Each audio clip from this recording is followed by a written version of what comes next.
তুই বেটা দেখে হুনা কাম করবি না, এত রক্ত বাইরেতেছে বেটা। এই চুপ চুপ চুপ চুপ। হ্যালো আম্মা। বেটা তুই বিদেশের বাড়িতে চুপ, আইস, চুপ, চুপ। এখন তোর পাটা আরে কে থাম সেবা না। করবো? আরে রাখ রাখ রাখ।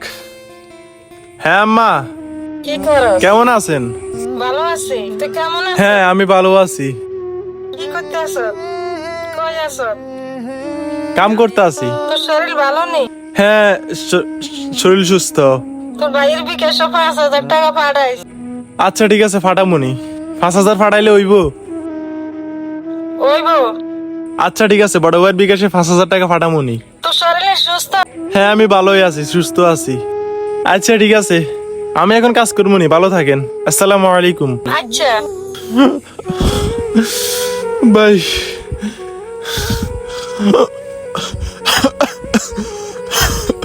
কি রে, কেডা ফোন দিছে? আম্মাই।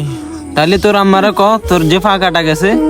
এইভাবে কষ্ট পাওয়ার পরও মুখে হাসি রেখে ফ্যামিলিকে দুঃখ না দেখিয়ে কেটে যাচ্ছে হাজারো দিন আমাদের প্রবাসী ভাইদের।